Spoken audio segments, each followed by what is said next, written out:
Bureau chief Praveen Sharma live हमारे साथ जुड़े हुए हैं। प्रवीण, बड़े सवाल के साथ मैं आपके पास वापस आ रही हूं, जहां 1 साल से ये विरोध देखने को मिल रहा था। हालांकि अनिल विज का बयान सामने आया है, प्रधानमंत्री ने लोगों से बातचीत भी की है, उन्होंने क्षमा भी मांगी है। उनका कहना है कि अब वापस ले लेना चाहिए आंदोलन, लेकिन राकेश टिकैत अभी भी अड़े हुए हैं। उनका कहना है कि जब तक संसद में ये तीनों कानून रद्द नहीं किए जाएंगे, ये आंदोलन वापस नहीं होगा।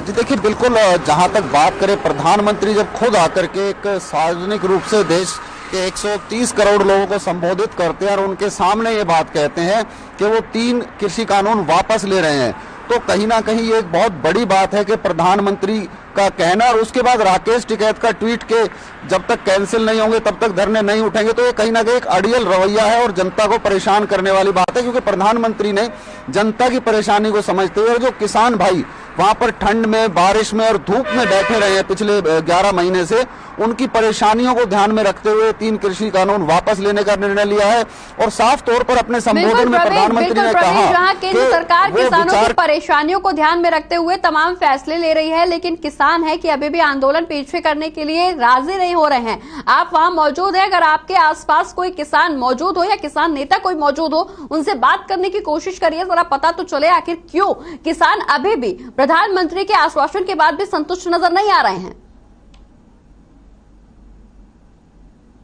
साथ है कि युवा किसान है जो जो हमारे पीछे धरना स्थल है, इसके अंदर ये बैठते हैं किसानों के समर्थन में। क्या नाम है भाई साहब का? सचिन शर्मा। सचिन जी, एक चीज जानना चाहेंगे कि प्रधानमंत्री ने घोषणा कर दी है कि वो 3 कृषि कानून वापस लेते हैं और जो अन्य मांगे हैं उनके लिए भी कमेटी बना दी, उसके बाद भी राकेश टिकैत का अड़ियल रवैया, क्या कहेंगे इसे? सर, मैं ये कहना चाहूंगा कि प्रधानमंत्री का पद जो है वो काफी गरिमापूर्ण रहता है और वो अगर किसी खुले मन से कोई बात कह रहे हैं तो विचार जरूर होना चाहिए। पर यहाँ पर एक चीज मैं और कहना चाहूंगा कि आज से पहले कभी ऐसा नहीं हुआ कि किसी प्रधानमंत्री ने कोई बात कही हो और जनता ने उसे नकारा हो, या किसी भी संगठन ने उसे नकारा हो, देश के किसी भी संगठन ने। तो मोदी जी को भी ये सोचने की जरूरत है कि ऐसा अविश्वास क्यों जनता के बीच में उनके लिए जा रहा है, क्योंकि 1 साल से बीजेपी के हर एक प्रवक्ता ने इन्हीं किसानों को आतंकवादी कहा। आज यूपी इलेक्शन पास में है तो मोदी जी ने कृषि कानून वापस लेने का फैसला लिया है। अब बात यह बनती है कि या तो बीजेपी के सारे प्रवक्ता माने कि ये किसान थे, ये आतंकवादी नहीं थे, या फिर मोदी जी माने कि इलेक्शन जीतने के लिए वो आतंकवादियों के सामने भी झुक सकते हैं। तो मैं अभी यही कहना चाहूंगा कि अविश्वास क्यों जा रहा है जनता के बीच में, ये सोचने की जरूरत मोदी जी को भी है। बाकी असली देखिए, साफ तौर पर इनका कहना है कि जनता के बीच में अविश्वास क्यों है कि प्रधानमंत्री की बात के बावजूद किसान आंदोलन वापस नहीं हो रहा, और इसके पीछे साफ तौर पर जैसे कि राजनीतिक दल आरोप लगा रहे हैं कि यूपी और पंजाब के इलेक्शन को ध्यान में रखते हुए सरकार ने कृषि कानून वापस लिया है। तो यही एक जनता के बीच भी एक मैसेज जा रहा है, किसानों नेताओं के बीच भी यही मैसेज जा रहा है। बीच ये बहुत बड़ा मैसेज जा रहा है कि चुनाव को देखते हुए केंद्र सरकार का यह बड़ा फैसला सामने आया, क्योंकि 1 साल से ये आंदोलन देखने को मिल रहा था, लेकिन केंद्र सरकार टस से मस नहीं हो रही थी। ऐसे में अब चुनाव होने हैं, विधानसभा के चुनाव 2022 में होने हैं, और बड़ा फैसला आखिर में ये सामने आया है। इससे कहीं ना कहीं जनता भी ये समझ रही है कि चुनाव को देखते हुए ये फैसला लिया गया है। जी बिल्कुल, देखिए, अगर हम पिछले चुनाव की बात करें, जो उपचुनाव अभी हाल ही में गए हैं, उसमें हिमाचल प्रदेश जो कि बीजेपी का गढ़ है, वहां पर एक लोकसभा सीट बीजेपी का हार जाना बड़ा प्रश्न चिन्ह है बीजेपी के ऊपर। उसके बाद हरियाणा में इलाहाबाद और बड़ौदा का हार जाना, ये भी कहीं ना कहीं एक किसान आंदोलन का इम्पैक्ट देखा जा सकता है। और अभय चौटाला साफ तौर पर आरोप लगा रहे हैं कि किसानों की जीत है, ये भाजपा की हार और किसानों की जीत है जो इलाहाबाद का इलेक्शन है। तो इसमें जो राजनीतिक दल है वो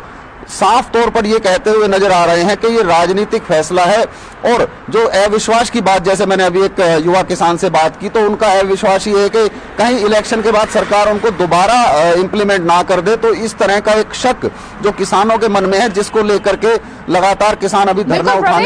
के लिए मना करते दिखाई दे रहे हैं। पैदा हो गया है क्योंकि चुनाव नजदीक है और चुनाव के समय ऐसा फैसला लेना कहीं ना कहीं शक के घेरे में केंद्र सरकार को लेकर आ रहा है। क्या इसका खामियाजा चुनाव के दौरान केंद्र सरकार को कई राज्य सरकारों को भुगतना पड़ सकता है? जी बिल्कुल, देखिए अगर अभी जैसे कि हम पहले बता रहे थे कि पंजाब का और पश्चिम यूपी का किसान सबसे ज्यादा धरना स्थलों पर बैठा है और इन दोनों ही राज्यों में 2022 में चुनाव होना है, तो कहीं ना कहीं इसका सीधा इफेक्ट जो है यूपी के चुनाव पर और पंजाब के चुनाव पर पड़ना निश्चित है। हालांकि पंजाब में ज्यादा मजबूत पोजीशन में नहीं है बीजेपी, लेकिन अब की बार इच्छा यही है बीजेपी की कि वो कैप्टन अमरिंदर से अलायंस करके पंजाब में भी एक बार अपनी कोशिश को आजमाए। लेकिन हालात जो है कि किसान पंजाब का बॉर्डर पर बैठा है, किसान आंदोलन में शामिल है और उस स्थिति में कहीं ना कहीं बीजेपी को पंजाब में जो अपने पैर जमाने की कोशिश है उसके ऊपर बड़ा इफेक्ट पड़ता दिखाई दे रहा है। इसके अलावा अगर बात करें तो पश्चिम उत्तर प्रदेश के जो किसान है वो सबसे ज्यादा धरने पर बैठे हैं और पूरे यूपी में जगह जगह धरना प्रदर्शन हो रहे हैं, तो इसका भी असर कहीं ना कहीं चुनाव पर जाना निश्चित है, जिसको लेकर के सरकार ने सतर्क होते हुए ये कदम उठाया कि किसान आंदोलन अगर वापस ना दिए तो एक यूपी जैसा बड़ा राज्य है जिसके बारे में कहा जाता है कि दिल्ली का रास्ता लखनऊ से निकलता है, यानी कि अगर आपको सरकार बनानी है तो यूपी जीतना आपको बहुत जरूरी है देश में। तो उसी चीज को देखते हुए ये कदम उठाया जा रहा है और ऐसा राजनीतिक दल मान रहे हैं। लगातार हमारी कुछ लोगों से बात हुई है, उनका साफ तौर पर कहना है कि यूपी इलेक्शन को लेकर सरकार ने ये कदम उठाया है। बिल्कुल प्रवीण, हालांकि ये बहुत सोच समझ के कदम उठाया गया है, ऐसे में ये बड़ा सवाल है क्योंकि अन्य कई राज्यों में इस दौरान विधानसभा चुनाव होने हैं। क्या इसका खामियाजा, केंद्र सरकार की गलती का खामियाजा राज्य सरकारों को भी भुगतना पड़ेगा?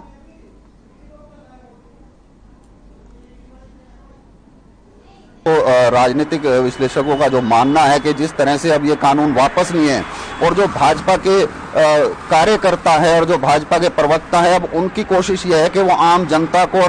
और जो छोटे किसान संगठन है उनको ये समझाने की कोशिश करेंगे कि भाई अब जो कानून हमने वापस लिए हैं इसका मतलब ये है कि मोदी सरकार आपकी हितैषी है और मोदी ने आपकी समस्या को समझा है और भाजपा ने आपकी समस्या को समझा है, जिसके चलते आपकी मांगों को मान लिया गया है। आपकी मांग थी कि तीनों कृषि कानून वापस हों और यही मांग लगातार किसान कर भी रहे थे कि तीनों कृषि कानून वापसी के अलावा कोई विकल्प नहीं है। तो सरकार ने उस बात को मान लिया और कहीं ना कहीं अब बीजेपी की कोशिश है कि इस बात को पूरी तरह से जनता तक पहुंचाया जाए ताकि उनकी छवि जो किसान आंदोलन के चलते कुछ नेगेटिव इम्पैक्ट आया था उसको अब दोबारा से पॉजिटिविटी में लाया जा सके। बिल्कुल प्रवीण, हालांकि नेगेटिव इम्पैक्ट को पॉजिटिव छवि में तब्दील करने की कोशिश बीजेपी की तरफ से की जा रही है, लेकिन इस बात को भी नकारा नहीं जा सकता है कि कृषि कानून के विरोध में कई किसानों ने अपनी जान गंवाई है। उन किसानों के बलिदान की भरपाई कैसे करेगी केंद्र सरकार?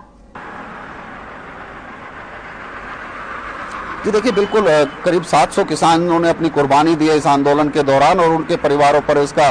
खासा असर पड़ा है और कहीं ना कहीं उम्मीद ये की जा रही है कि जब आंदोलन खत्म होगा तो सरकार उनके हित में भी कुछ ना कुछ कर सकती है, कुछ सोच सकती है, क्योंकि ये एक इलेक्शन का जो गेम होता है एक सिंपैथी गेम होता है। हमने कई जगह इस चीज को देखा है कि जब एक जनता के अंदर सहानुभूति उमड़ती है किसी चीज को लेके तो उस पार्टी की जीत निश्चित हो जाती है और कहीं ना कहीं ये सहानुभूति का जो फैक्टर है हमारे देश में इलेक्शन में बहुत जरूर काम करता है। कई इलेक्शनों में आपने भी देखा होगा कि किसी कैंडिडेट के प्रति किसी घटना को लेकर एक सहानुभूति के प्रति उसको जिता दिया जाता है। तो अब जो किसान इस आंदोलन में अपनी कुर्बानी दे चुके हैं उनके लिए भी उम्मीद यही की जा रही है कि सरकार कुछ ना कुछ कदम उठाएगी। किसानों की शहादत बेकार नहीं जाएगी क्योंकि कृषि कानून अब वापस ले लिया गया है और बहुत बड़ा फैसला किसानों के हित में देखने को मिला। हालांकि राजनीतिक हलचल भी अब तेज होना शुरू हो गई है। बहुत बहुत शुक्रिया प्रवीण, ये तमाम जानकारी हमारे दर्शकों तक पहुंचाने के लिए।